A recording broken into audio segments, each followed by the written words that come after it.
Gloire à Dieu. Merci Seigneur. Nous bénissons le Seigneur ce soir. Nous voulons notre dernier message sur la consécration.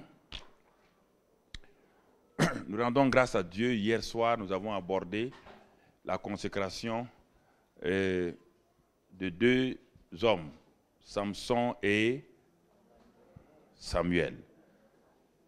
Bien-aimés frères, voici deux hommes qui ont été authentiquement appelés par Dieu.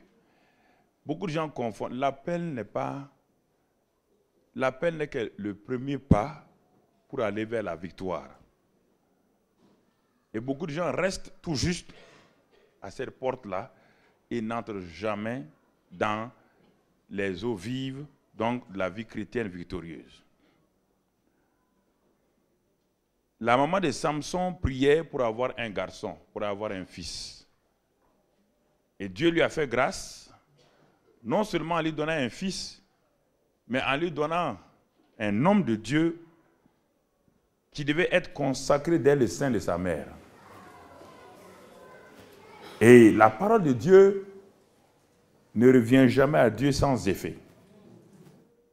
Alors, mais pourquoi alors, malgré le fait que Dieu veille sur sa parole pour l'exécuter, pourquoi Samson a-t-il échoué? C'est la question qui se pose. Pourquoi tant de personnes aujourd'hui échouent-ils? Parce qu'il y a la part de Dieu, il y a notre propre part à jouer. Il était consacré. Le signe de la consécration, c'était les cheveux qui étaient sur sa tête. Et le rasoir ne devrait jamais passer sur la tête de Samson. Cela veut dire, quelles que soient les fautes de Samson, il était imbattable à tous les plans. Le seul signe, il ne fallait pas que le rasoir passe sur sa tête. Ça, c'est très important, frères et sœurs. Deuxièmement, c'est un homme qui était au moins d'une façon spécifique. Et troisièmement, on voit qu'il avait une mission spécifique, c'est de libérer son peuple de l'oppression des Philistins. Œuvre qu'il n'a jamais pu accomplir et il s'en est allé. Et quand nous regardons Samuel, le deuxième jeune homme, deuxième enfant, lui, c'est sa mère, Anne, qui s'est mise à genoux devant l'autel de Dieu et qui a imploré la grâce de Dieu pour que Dieu l'aide à avoir un enfant. Mais cette femme a fait un vœu spécifique à Dieu. Elle dit, cet enfant que j'ai tant attendu, si tu me le donnes, je vais te le consacrer, je vais te le retourner, je vais te le prêter toute sa vie et je fais le vœu que jamais le rasoir ne passera sur sa tête. Donc vous voyez, Dieu peut être l'auteur direct de votre consécration, vous pouvez en être vous-même l'auteur. Si vous avez été appelé par Dieu, je parle d'un serviteur de Dieu ou d'une servante de Dieu, consacrez-vous rapidement à Dieu. En tant que chrétien, prenez la décision de vous consacrer à Dieu, de vous livrer entièrement à Dieu. C'est pourquoi Paul dit dans Romains 12, il dit, livrez-vous vous-même à Dieu. Et dans Romains 6, il dit, donnez votre être tout entier à Dieu, ce qui sera pour vous un culte raisonnable. Donnez vous-même. Consécration veut dire simplement se prendre soi-même, passer d'une main à une autre main. Passer de votre propre main, de vos propres désirs, entre les mains de Dieu maintenant. Comme on l'a vu le premier jour, avec l'exemple donc du tabernacle que Dieu a dit à Moïse de construire. Dès que Moïse a fini de construire le tabernacle, il a dit à Dieu, j'ai fini, j'ai achevé l'œuvre. Donc cela veut dire qu'il a fait quoi? Le transfert de ses propres mains dans les mains de Dieu. Et dès que vous transférez votre vie de vos propres mains dans les mains de Dieu, le Saint-Esprit commence à agir. La présence de Dieu vient sur vous, extérieurement et intérieurement. Et dans le tabernacle, à l'intérieur, il y avait la gloire de Dieu. À l'extérieur, il y avait la colonne de nuée qui était visible aux yeux des autres. C'est un témoignage important. Toute personne consacrée sortira de l'ordinaire. Toute personne consacrée, les gens verront obligatoirement sa consécration parce que le Saint-Esprit sera le témoin privilégié pour montrer que cette femme et cet homme-là, ils sont consacrés. Mais si votre vie chrétienne n'affecte pas votre environnement, si votre vie chrétienne, personne ne voit l'effet, alors quelque chose, est-ce que vous êtes consacré à Dieu? Vous êtes un chrétien, mais pas consacré. Alors, nous avons vu que Samuel, bien que sa mère ait pris cet enfant après son sevrage, vous savez, sevrer un enfant, il était très petit encore. Il l'a amené dans le tabernacle. Il a dit à Élie, le souverain sacrificateur, je viens consacrer mon fils à Dieu. Et nous avons vu comment cet enfant a évolué. Cet enfant, il était parmi deux autres sacrificateurs qui étaient fils d'hommes de Dieu, mais qui passaient leur temps, qui n'avaient pas de consécration. Les deux fils d'Élie, non seulement faisaient des scandales dans le tabernacle, couchaient avec les femmes, donc à la porte du tabernacle, et faisaient vraiment poser des actes ignobles à tel point que la colère de Dieu est venue sur ces deux jeunes-là. Voici deux jeunes qui sont dans le ministère, mais qui ne sont pas consacrés. Donc être dans le ministère, ça ne veut rien dire. Si vous n'êtes pas consacré à Dieu, Dieu n'en a pas besoin. Dieu n'a pas besoin de ministres. Dieu a besoin d'hommes et de femmes consacrés. Dieu a besoin de laïcs, d'hommes et de femmes qui se consacrent à Dieu. Et ce jeune Samuel, ayant décidé de se consacrer, et s'est soumis d'abord en premier lieu à Dieu lui-même. Il a accepté de se soumettre à Élie. Le souverain sacrificateur Élie n'était pas un homme spirituel, n'était pas un homme qui avait un mentorship vraiment réel. Mais l'enfant n'a pas regardé aux faiblesses d'Élie. Toute personne consacrée sera soumise à l'autorité de son église locale. David était un homme consacré. Même quand Saül n'avait plus l'onction sur lui, David était soumis à Saül. David n'a jamais dit. David l'appelait loin de l'Éternel. Pourtant, David était le roi authentique et Saül était le roi déchu, mais David continuait à le respecter. Parce qu'il savait que s'il ne se soumettait pas à l'autorité qui était là, ce serait difficile qu'un jour les gens se soumettent à lui. Bien-aimés frères, Samuel a grandi ainsi et il est devenu le premier grand prophète donc de Canaan. C'est lui qui a été le premier des prophètes en Canaan quand le peuple est rentré. Et parfois quand Dieu cite son nom, il cite son nom parmi les trois hommes les plus craints, les hommes qui peuvent influencer le ciel. Et Samuel est parmi ces gens-là. Vous entendez? C'est la consécration de Samuel. Alors, ça c'est hier. Aujourd'hui, nous allons continuer. Nous allons terminer parce que le sujet est c'est un sujet de toute la vie. Pas un sujet, mais on ne peut pas l'épuiser. Ce soir, on va voir la consécration. On va parler de la vraie consécration repose sur la crainte de Dieu. Et nous allons voir ce soir qu'est-ce que nous appelons la crainte de Dieu. La vraie consécration, toute vraie consécration repose sur la crainte de Dieu. Et nous allons voir en quoi consiste, de quoi parle-t-on quand on parle de la crainte de Dieu. On ne parle pas de la peur négative de Dieu. La crainte de Dieu, c'est l'honneur qu'un homme décide de donner à Dieu. C'est la prééminence que je décide de manifester dans ma vie concernant Dieu. Je mets Dieu en première place. C'est ça la crainte de Dieu. C'est-à-dire que mes décisions passent d'abord devant Dieu avant de se manifester. Tout programme que je vais faire, je vais aller d'abord devant Dieu pour savoir ce qu'il en pense. Je ne présente pas mes programmes à Dieu, dis maintenant mets ton tampon et mets ta signature. Dieu n'est pas mon secrétaire.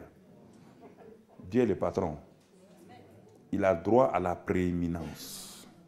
Il a droit à la priorité. Et c'est ce qui fait la faiblesse de tant de chrétiens aujourd'hui. Il n'y a point de crainte de Dieu dans la vie de beaucoup d'hommes et de femmes, de chrétiens dans ce monde-là. Dieu est devenu trop familier. Dieu est devenu trop familier. Il est devenu, quand on parle de l'amitié de Dieu, l'amitié de Dieu, ce n'est pas la familiarité avec Dieu. Ne confondez pas les deux termes. Hein. La familiarité n'a rien à voir avec l'amitié de Dieu.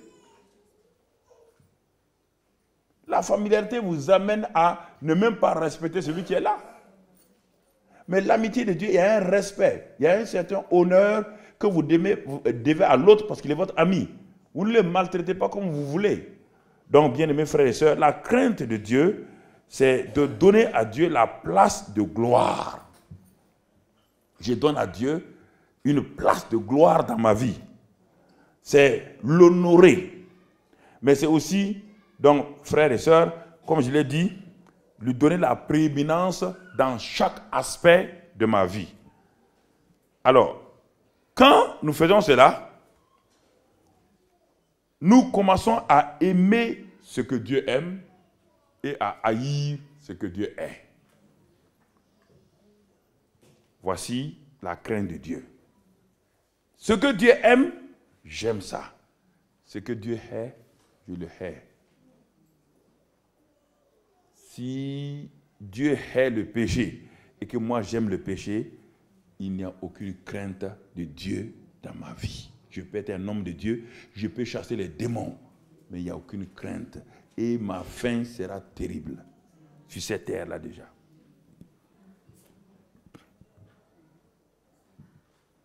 Quand la crainte de Dieu est là, je refuse. Ce que Dieu dit que ce n'est pas bon, je dis ce n'est pas bon.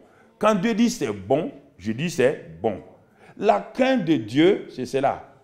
Parce que face à la crainte de Dieu, il y a la crainte des hommes. Il y a la crainte des hommes. Et beaucoup de chrétiens sont paralysés aujourd'hui à cause de la crainte qu'ils ont des hommes. Chacun d'entre vous ici a le Saint-Esprit. Chacun d'entre vous ici a une onction. Mais pourquoi vous n'osez pas le faire? Dans votre église, si on ne croit pas au miracle, la peur de l'homme dans votre église fera que vous ne prierez jamais pour un malade. Et en ce temps-là, vous attristez le Saint-Esprit et vous devenez de plus en plus sec spirituellement. Beaucoup de chrétiens sont secs à cause de la peur qu'ils ont des hommes. La crainte de l'homme est terrible. Et on va voir ce soir-là, c'est ce qui fait que beaucoup d'hommes de Dieu qui étaient promus à un avenir n'ont jamais pu réaliser ce que Dieu avait prévu pour eux. Parce que entre la crainte de Dieu et la crainte des hommes, ils ont eu la peur des hommes. Ils ont eu peur de l'opinion du qu'en dira-t-on. Ils ont eu peur de ce que les gens pensent d'eux. Et la plupart des chrétiens sont paralysés sur les bancs d'église à cause de cela.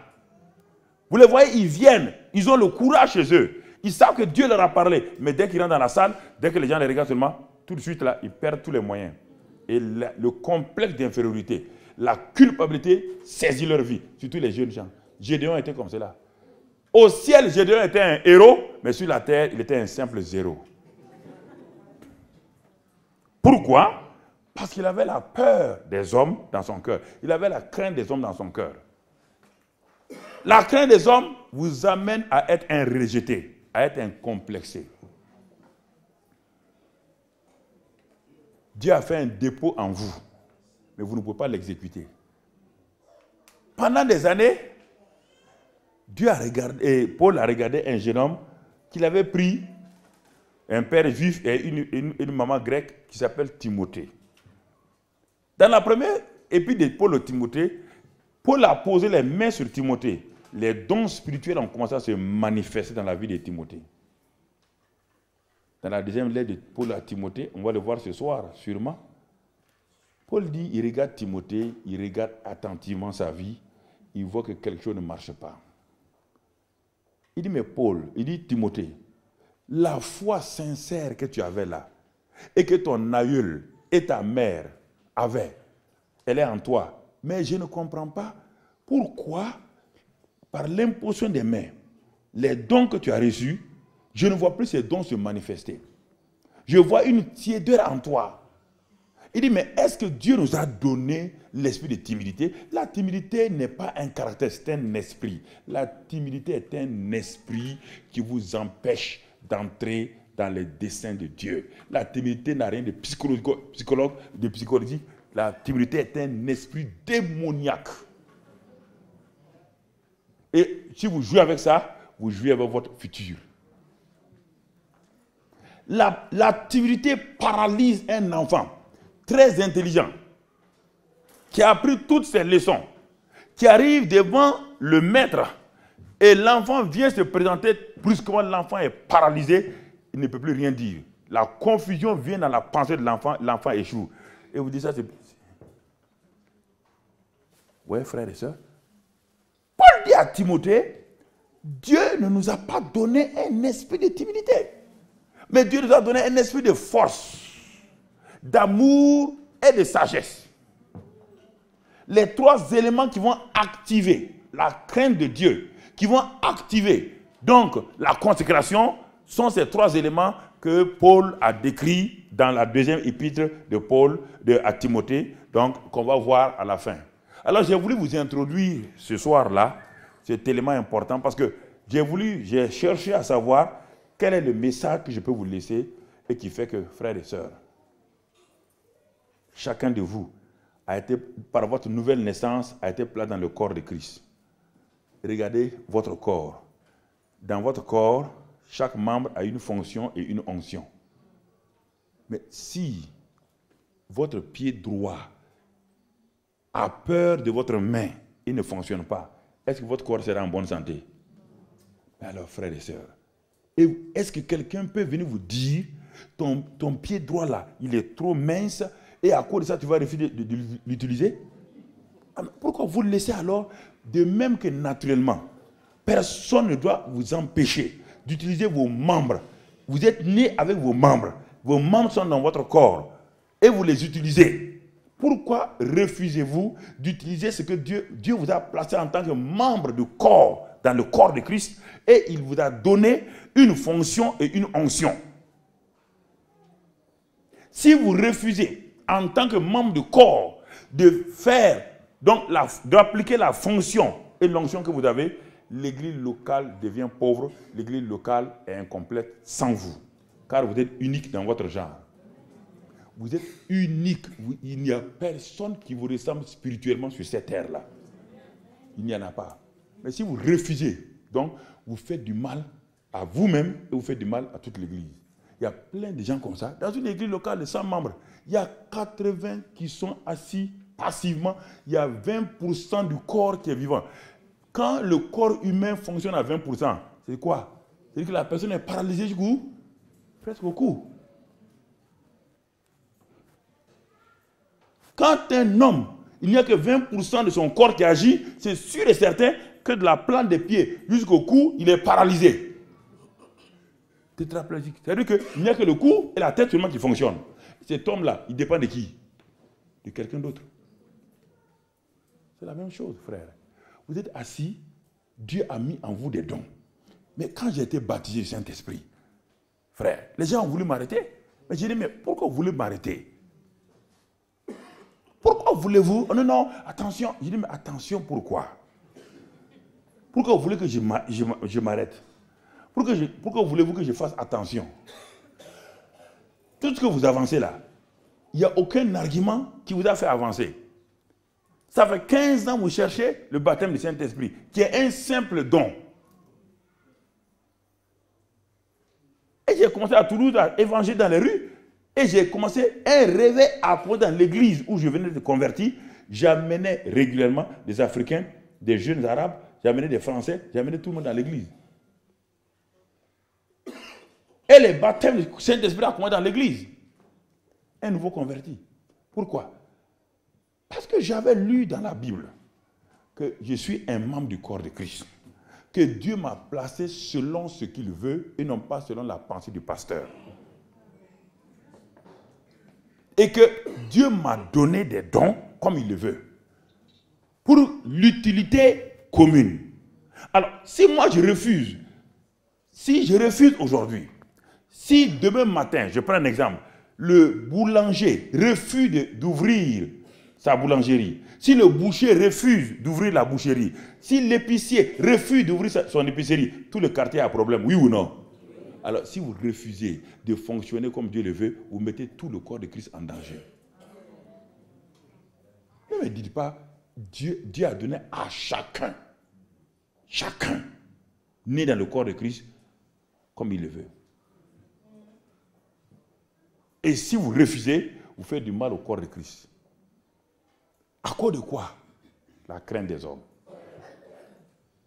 La crainte du cantiradon. La crainte des pensées que Satan vous envoie en disant, est-ce que tu penses qu'une femme aussi faible que toi peut faire telle chose?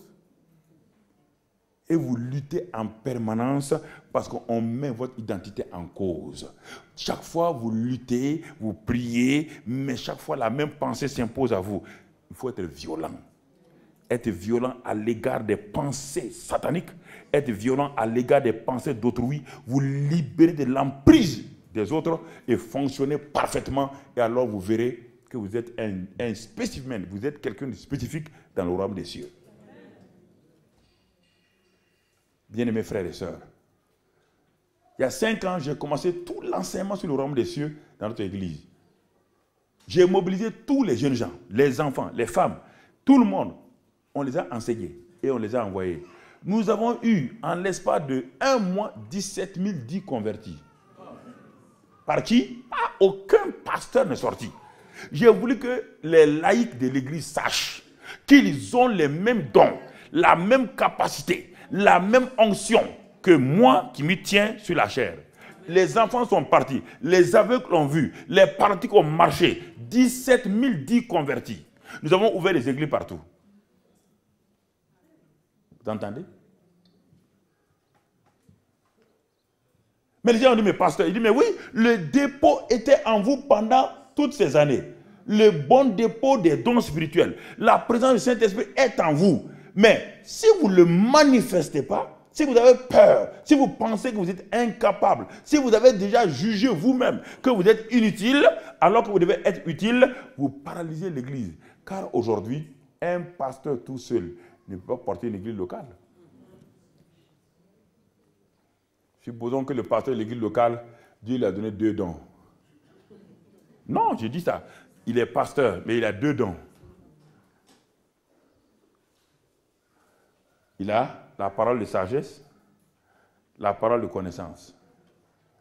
Mais dans l'église, personne n'a le discernement des esprits. N'importe qui vient dans votre église, joue à l'intéresser, sans se rendre compte, séduit la moitié de l'église et s'en va avec l'église. S'en va avec l'église.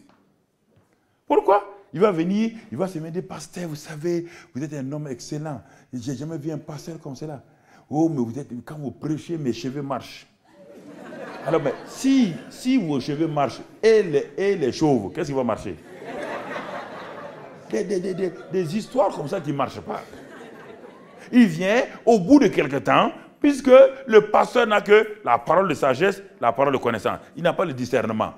Mais si dans l'assemblée, quelqu'un avait le discernement, il viendrait tranquillement vers les anciens, les pasteurs, il va dire, pasteur, vous voyez cette dame-là, faites attention, parce que Dieu m'a montré ça, ça, ça.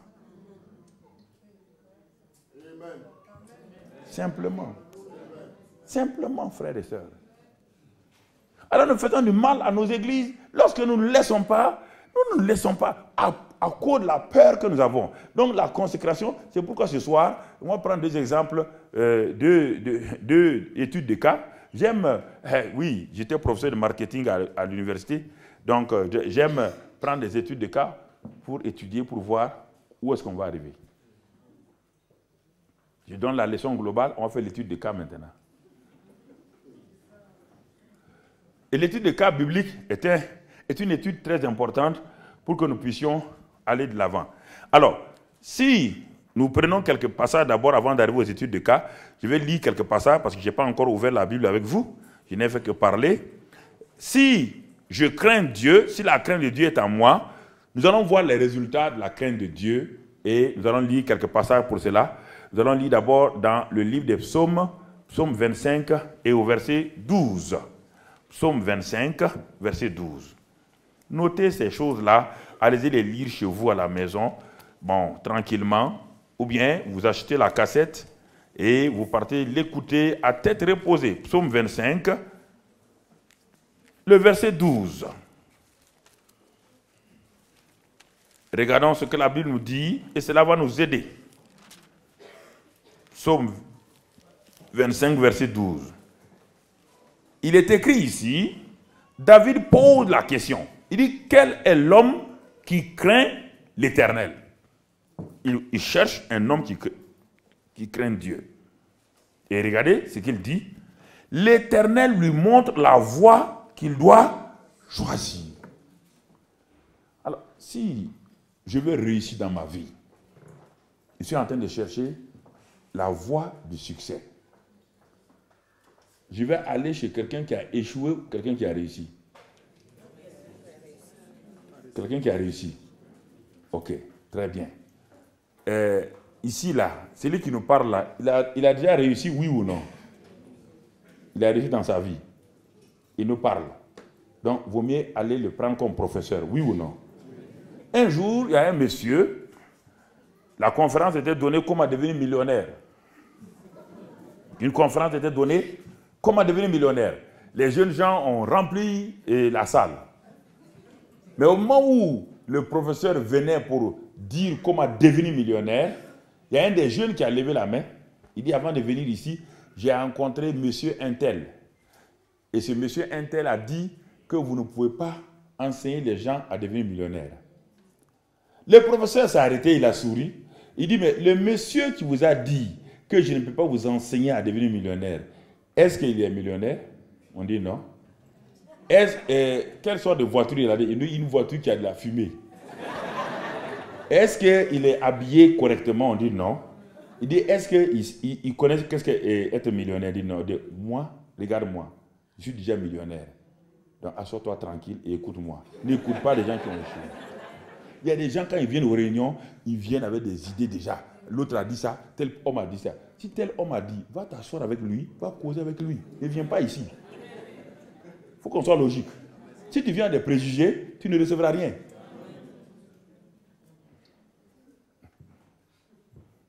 Si tu viens déjà en disant que ce n'est pas comme ça, c'est pas comme ça, pourquoi tu viens ici? Va chez lui.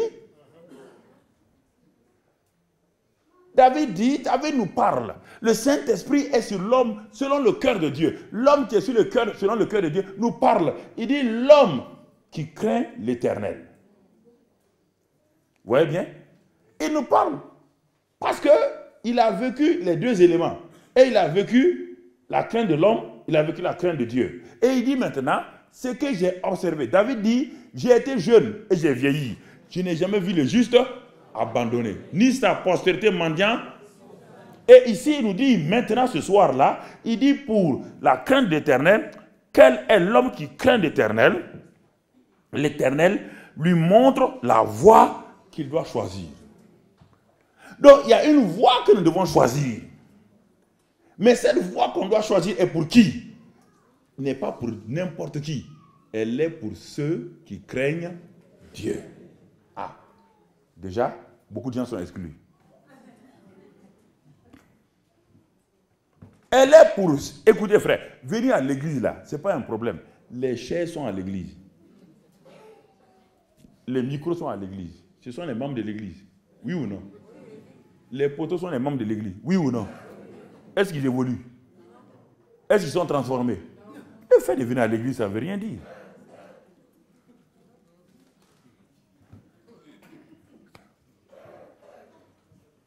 Quel est l'homme qui craint l'Éternel? David dit, voici, Dieu va lui montrer la voie qu'il doit choisir.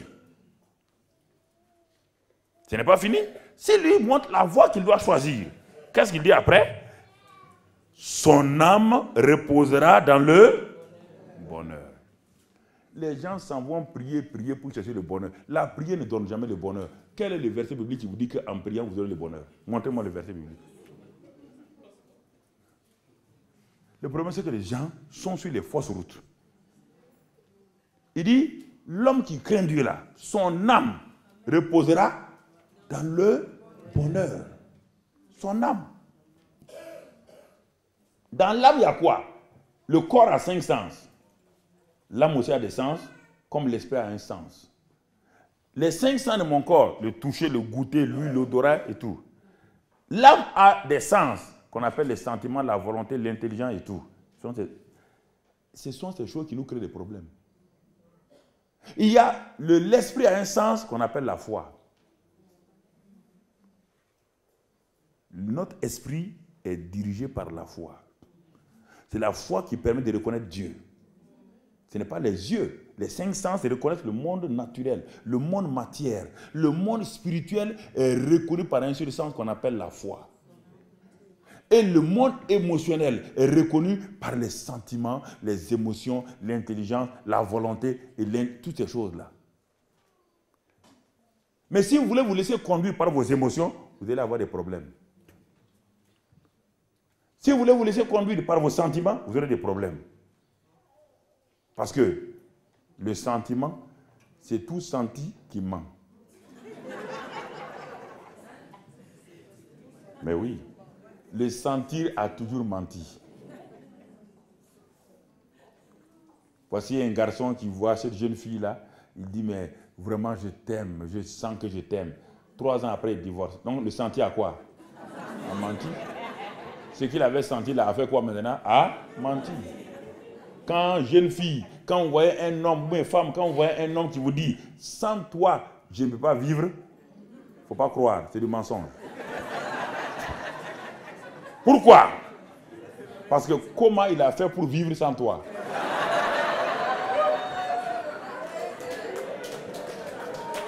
Oui.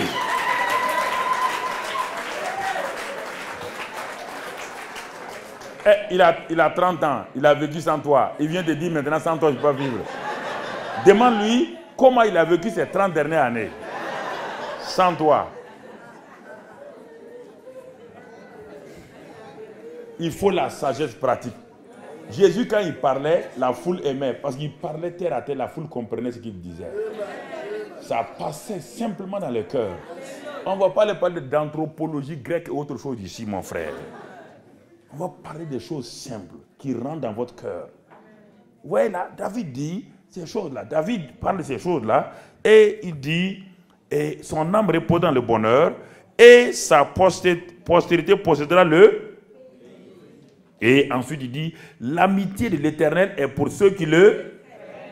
Donc l'amitié de Dieu n'est pas pour n'importe qui, est pour ceux qui le craignent. Alors, quand j'ai commencé à lire ces passages-là, je me suis dit, attention, il y a des règles mathématiques. Pour que 2 triangles soient semblables, il faut que le triangle ABC et le triangle 2EF remplissent des conditions. Pour que les 2 triangles soient semblables. Il y a des règles chimiques, il y a des lois physiques. Il y a des lois ici, on dit, pour l'amitié de Dieu, la loi essentielle, c'est de craindre Dieu. Il n'y a pas un autre moyen pour être ami de Dieu si ce n'est pas la crainte. Alors je me suis assis, j'ai dit, jeune homme Karambiri, j'avais en 125 ou 26, si tu veux être un ami de Dieu un jour, sois conséquent. De même que tu es en train d'étudier l'économétrie, tu es en train d'étudier l'économie financière, l'économie bancaire, pour être un jour un banquier, alors si tu refuses d'étudier l'économie, tu ne seras jamais économiste. Si je refuse d'étudier ce que Dieu me dit, comment être son ami, je ne serai jamais ami de Dieu. Il faut être logique avec vous-même. Dieu vous montre le chemin de l'amitié. Et vous dites, non, je vais aller prier. Dieu, quand tu as fini de prier, tu fais le mal, tu seras ami de Dieu? Le christianisme n'est pas, vous n'êtes pas des robots. Vous avez tout ce qu'il faut et vous êtes intelligent.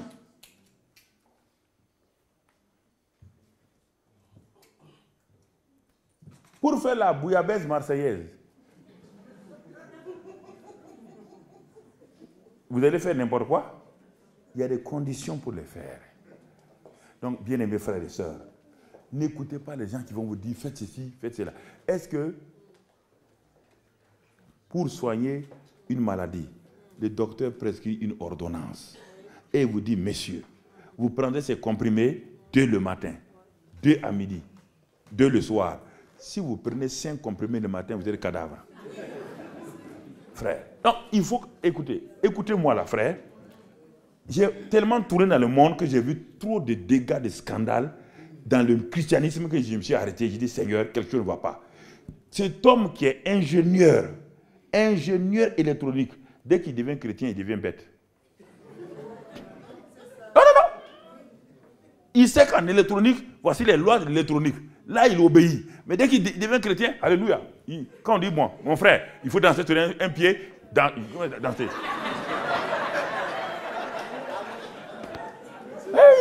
Je ne comprends pas. Il n'y a pas une logique. Il y a quelque chose qui ne va pas.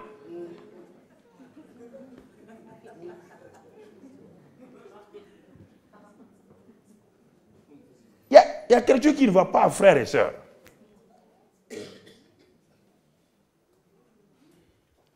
Donc, Dieu nous montre ici que l'amitié de l'Éternel est pour ceux qui le craignent et son alliance leur donne instruction. Autre passage, frère, on va aller rapidement.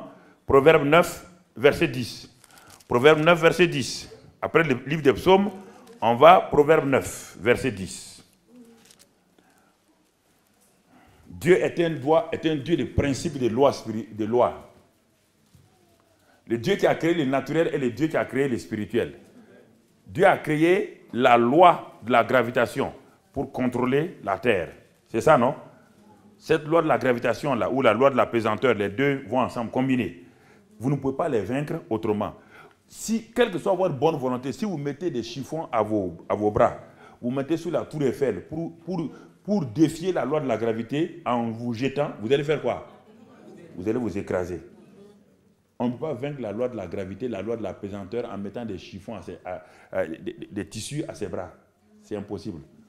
C'est pourquoi les frères Wright, les fils d'un pasteur, on dit à papa, leur papa qui était pasteur, papa, nous allons inventer un appareil qui va voler dans l'air. Le père a dit hérétique. Ils ont dit non, papa, ce n'est pas l'hérésie. La Bible nous montre que les oiseaux volent. Comment les oiseaux qui sont plus lourds que l'air peuvent-ils se maintenir dans l'air? Papa, c'est qu'ils utilisent une loi qui est supérieure à la loi de la pesanteur. Alors si nous arrivons à trouver cette loi-là, nous allons fabriquer un oiseau qui va, un appareil volant imitant oiseau naturel qu'on appelle avion, et qui va donc voler au-dessus de l'air comme les oiseaux. Les scientifiques du monde s'étaient réunis en 1903 à Londres. Ils ont dit c'est l'hérésie. 3 ans plus tard, les frères Wright ont inventé le premier avion. Ils ont découvert la loi de l'aérodynamique. Dieu fonctionne par des lois spirituelles. Si vous ne les découvrez pas, vous allez souffrir. Si vous ne découvrez pas la loi, ce que j'appelle les lois spirituelles du succès, vous allez découvrir. Pendant le mot succès a sa propre réponse. Le mot succès, le S, c'est savoir. Le U, c'est utiliser. Le C, la connaissance, la clé. Deuxième C, la connaissance. Le E, c'est l'espérance. Et S, savoir utiliser la clé de la connaissance pour entreprendre le succès. Le mot succès a son propre développement. C'est dans le mot. Comme le mot mariage. Le mot mariage est un mot déjà complet. Le M, mort à soi, mort à nos intérêts. Quand vous êtes mort à vos intérêts personnels, la femme est morte à ses intérêts, l'homme est mort à ses intérêts, vous ne pouvez pas manquer votre mariage. Si vous ne pouvez pas manquer votre mariage. Vous venez pour satisfaire, je viens en tant qu'homme pour rendre cette femme heureuse. Elle décide de me rendre heureux. Comment 2 personnes qui veulent se rendre heureux vont échouer? Mais si un vient pour être heureux au détriment de l'autre là, il y aura bagarre de casseroles. Il y aura bagarre de casseroles. Voilà le problème des chrétiens. Le M, c'est la mort à nos intérêts personnels. Et quand on est mort à nos intérêts personnels, le A vient. Le A, c'est l'amour. L'amour agapao. L'amour qui n'échoue pas. L'amour qui excuse tout, qui croit tout. Quand cet amour apparaît, et le R est facile, la réconciliation vient. La réconciliation est facile, frère. Parce que l'amour va vous donner à vous réconcilier. Quand ce R vient, le I apparaît, l'intérêt commun. Les choses sont mises en commun facilement. Et quand ce I apparaît, le A va venir, qu'on appelle l'allégresse, la joie. Et quand le A vient, le G vient vous aider, qui ont de la grâce. Et l'espérance va vous propulser à un mariage de succès. C'est ça. Dieu travaille par des lois spirituelles. Et les gens ne savent pas cela. Ils se marient et 3 ans après, ils ont échoué. Ce n'est pas les sentiments. Les sentiments vont tout le temps mentir. Il y a des jours dans le lit, vous vous rêvez, vous dites, mais qui a mis cette femme derrière, à côté de moi? Il y a dans le lit la guerre des dos. Le mari fait poup, la femme fait poup. La guerre des dos.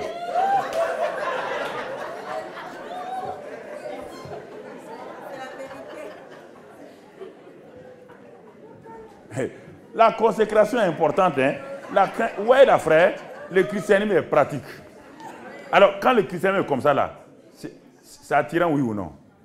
Mais si le christianisme dit, frère, soyez là, Dieu est bon, alléluia. Les gens ne viennent plus à l'église. Tous les jours, alléluia. Seigneur, allez, maintenant, frère, dansons. Les gens dansent. Quand ils ont fini de danser, on dit, mais qu'est-ce qu'il y a après? On dit, c'est fini. Ah! Il n'y a plus rien à faire. Non, non, allez-y, Dieu est bon. Dieu est bon comment? Pourquoi? En quoi il est bon? La question?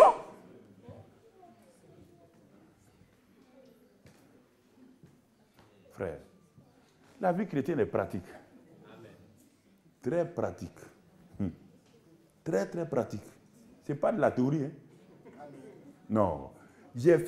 Écoutez, j'ai fait 12 ans cherchant dans le monde entier. Parce que j'étais un musulman. Je suis devenu chrétien. La première année, tout a marché. Mais après, les chrétiens m'ont dit, ça ne marche pas, ça c'est comme ça. J'ai commencé à écouter les gens. Je suis rentré dans une phase terrible d'échec, de tourment. Il a fallu 12 ans que je sorte de ce tourment-là, de ce tuyau-là. Que les chrétiens m'ont habillé avec ça. J'ai fouillé les États-Unis, de Los Angeles jusqu'à San Diego, en passant par de San Francisco jusqu'à San Diego, Anaheim, tout ça, j'ai fait. Je suis allé à Orlando. Tout le monde a prié pour moi. Les Maurice sur l'eau, les Benny Hinn, tout le monde a prié, les démons Chakarian, tout le monde a prié pour moi, frère. Tous les gens priaient. Quand ils priaient, je tombe, je me lève et je dis Alléluia, maintenant j'ai chaud. Rien n'avait changé.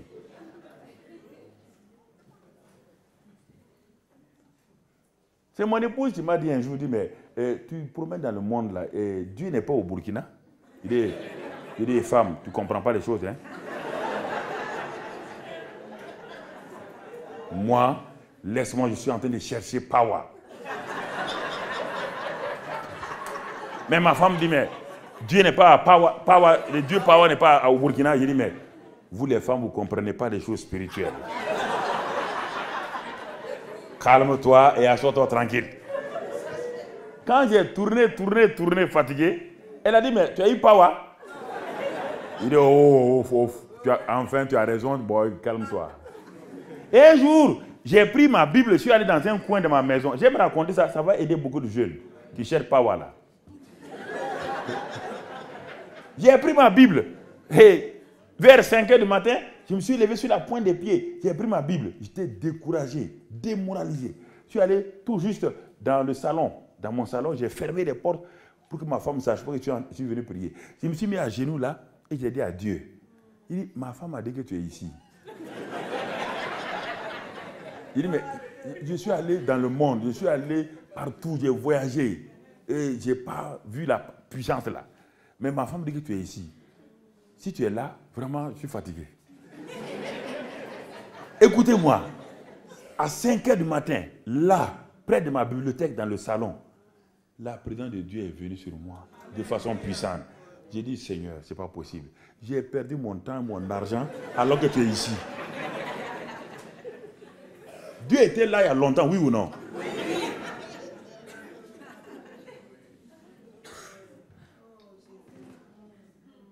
C'est dommage. Il y a des grandes théories que nous développons, mais en réalité, quand nous avons fini de développer, on voit qu'il n'y a rien de réel là-dedans. Ce n'est pas vrai. Nous savons ça. Ce n'est pas vrai. Jésus était simple. Donc, vous voyez, la consécration, ce qu'on a vu hier, avant-hier, là, elle ne peut demeurer que si tu développes la crainte de Dieu dans ton cœur. Et la crainte de Dieu va t'amener des choses qui vont consolider ta consécration. Ton âme dans le repos ne va jamais se révolter contre Dieu. Et Proverbe 9 ici, on ne l'a pas lu, on ne l'a pas lu. Tout juste, il est fait ouvrir, on ne l'a pas lu. Proverbe 9, verset 10. Dans ce passage-là, il est écrit simplement, le commencement de la sagesse, c'est la crainte de quoi? Le commencement de la sagesse, c'est la crainte de l'Éternel. Allons au chapitre 16, verset 6. Proverbe 16, 6. Proverbe 16, 6. Proverbe 16, verset 6. Par la bonté et la fidélité, on expie l'iniquité. Et par la crainte de l'Éternel, on se détourne du mal. Celui qui craint Dieu va se détourner du mal. Celui qui ne craint pas Dieu va toujours aller où? Vers le mal. Donc, vous voyez la crainte de Dieu? La crainte de Dieu vous détourne du mal. Si vous êtes en train de lutter avec le mal, ça veut dire que vous ne craignez pas Dieu. Il n'y a aucune crainte de Dieu dans votre cœur. Ne fatiguez pas quelqu'un à aller prier, à aller jeûner. Le jeûne et la prière ne peuvent pas vous détourner du mal. On dit la crainte de Dieu va vous détourner du mal. Il faut mettre les choses. Là, je vous ai dit, le jeûne et la prière me permettent de communier avec mon Dieu. Et Dieu me révèle ses secrets quand je suis disposé dans le jeûne. Vous comprenez? Mais il y a des choses que je n'ai pas besoin de jeûner. Je dois faire ce que Dieu m'a dit de faire. Frère, là, les choses naturelles, on dit de mettre l'essence dans ta voiture. Tu ne mets pas l'essence dans ta voiture. Tu rentres dans ta voiture, tu mets la clé et tu commences à dire, et à prier. La voiture va démarrer. Hein? Il faut quoi? Est-ce que le parler en langue démarre les voitures?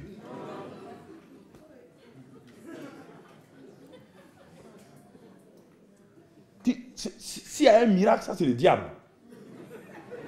Parce que s'il y a un miracle, si ta voiture démarre, ça c'est le diable qui a fait démarrer. Ne viens pas témoigner à l'église que Dieu a fait démarrer ta voiture. Hein? Ok. En tout cas, si quelqu'un commence à commencer, il faut l'arrêter. Il faut dire, mon frère, assois-toi. Tu avais de l'argent? Oui, j'avais de l'argent. Pourquoi tu parles en langue? Tu as de l'argent pour acheter l'essence. Tu n'achètes pas l'essence avec ton argent, tu parles en langue. Le diable a rempli ta jauge. Et il va t'avoir sur la route. Si tu écoutes sa voix aujourd'hui, demain tu vas écouter sa voix. Et un jour, il te prendra en otage. Le surnaturel n'est pas fait au détriment des lois spirituelles de Dieu. Le surnaturel, quand tu dois marcher, mon frère, quand tu dois marcher, tu refuses de marcher, tu t'arrêtes pour prier, pour voler, tu as un problème.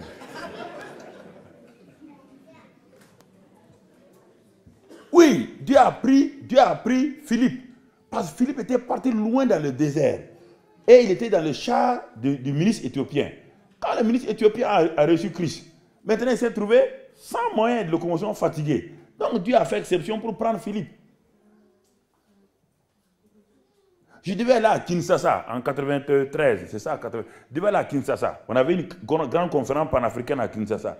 Tout juste avant d'aller, un mois avant, il y a un jeune pasteur donc, qui s'est levé à Kinshasa et qui a convoqué les gens qui lui va marcher sur l'eau. Si tu connais bien Kinshasa et Brazzaville, il y a le fleuve au milieu. Mais là où les barques passent là, c'est bien. Mais si tu vas du côté de Brazzaville, c'est comme des torrents là-bas. Il est parti, les gens sont allés. Les gens lui ont dit, hey, tu as envie de mourir jeune? Hein? Il dit non. Pierre a marché sur l'eau. Il va marcher sur l'eau. Les gens ont dit, mais pourquoi tu veux mourir jeune? Il dit non, ils n'ont pas la foi. Les journalistes de Kinshasa et de Brazzaville sont allés. Là, si tu vois l'endroit là, ça a failli gâcher ma réunion à Kinshasa. Les gens sont venus. Il a parlé, il a prié et il a mis son pied. Et puis là où l'eau est en torrent là, l'eau là, il paye.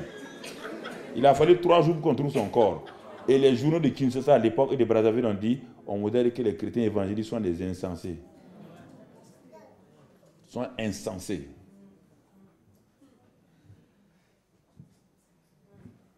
On vous a dit qu'ils sont instancés, ils ne sont pas intelligents.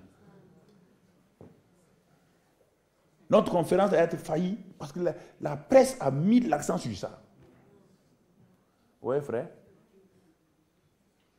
Ça, c'est important.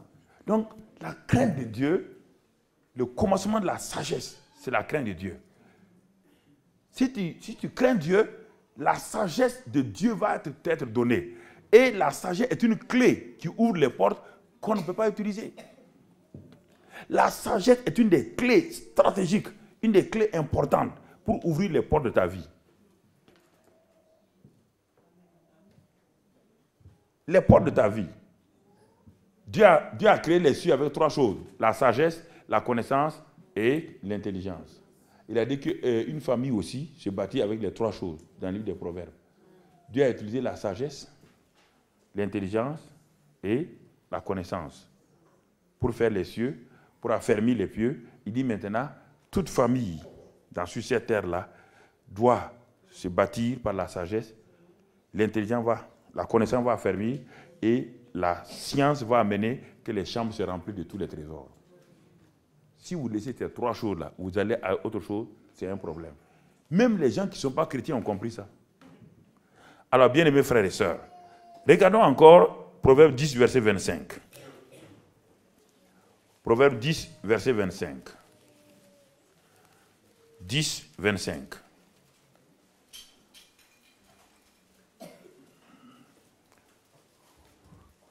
Comme passe le tourbillon, ainsi disparaît le méchant. Mais le juste a des fondements éternels. Le juste a des fondements éternels. Ça, c'est important, frère. Dans d'autres passages, on va revenir plus tard, d'autres passages, dans Proverbe 1, 7, vous les notez, Proverbe 2, 5, vous les notez, vous allez les lire à la maison, et je ne vais pas les lire avec vous. Ça, c'est quelques éléments simplement de la crainte de Dieu. Ce que la crainte de Dieu donne. Maintenant, regardons la crainte des hommes. Avant d'aller à nos 2 études, à nos 2 exemples, l'étude des cas. Proverbe 29, verset 25. Proverbe 29, verset 25. Qu'est-ce que la crainte des hommes donne? Proverbe 29, verset 25. 29, 25.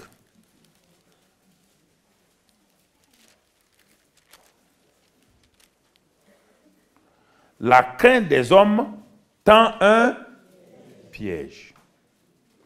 Mais celui qui se confie en l'Éternel est quoi? Protégé. La crainte des hommes tend un piège. Si vous avez peur des hommes,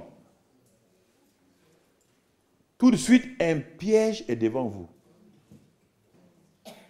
Et vous ne pouvez plus opérer. Le piège va vous tenir esclave et vous ne pourrez pas avancer avec Dieu.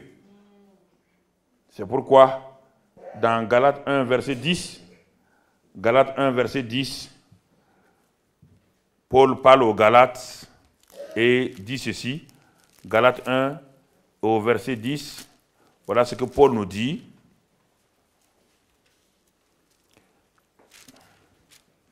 Et maintenant, est-ce la faveur des hommes que je désire ou celle de Dieu? Est-ce que je cherche à plaire aux hommes? Si je plaisais encore aux hommes, je ne serais pas serviteur de Christ.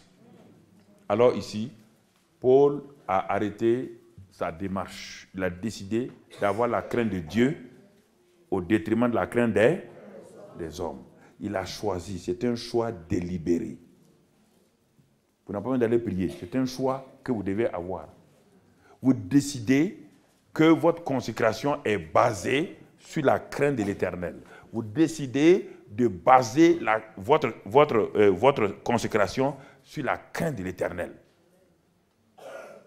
Et Dieu sera de votre côté. Et Dieu sera avec vous. La grâce de Dieu va vous accompagner et la grâce de Dieu va vous diriger. Lorsqu'on craint, réfléchissons maintenant, lorsqu'on craint l'homme, on est dépouillé de l'autorité de Dieu. Lorsqu'on craint l'homme, on est dépouillé de l'autorité de Dieu et les dons spirituels qui sont en nous sont simplement passé et ne fonctionne plus. Ne fonctionne plus. Peut-être vous dites que c'est théorique. On va voir quelques hommes de Dieu, quelques personnes dans la parole de Dieu qui, effectivement, ont eu la grâce d'être bénis par Dieu, se sont consacrés à Dieu, mais ils n'ont pas maintenu cette consécration-là par la crainte de Dieu. Et au fur et à mesure, la crainte des hommes s'est amplifiée dans leur vie et ça leur a créé des problèmes. Ésaïe 51, pour terminer les passages, les versets bibliques, Ésaïe 51, versets 7, 12 et 13, Ésaïe 51, verset 7, Ésaïe 51, vous pouvez le noter seulement, et puis je le lis pour vous, Ésaïe 51 du moins.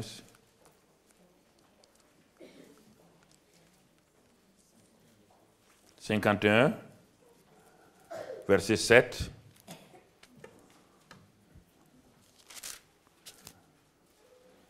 Écoutez-moi, vous qui connaissez la justice, peuple qui a mis ma loi dans ton cœur. Ne craignez pas le déshonneur ou bien dans certaines versions l'opprobre des hommes. Ne craignez pas l'opprobre des hommes et ne tremblez pas devant leur outrage.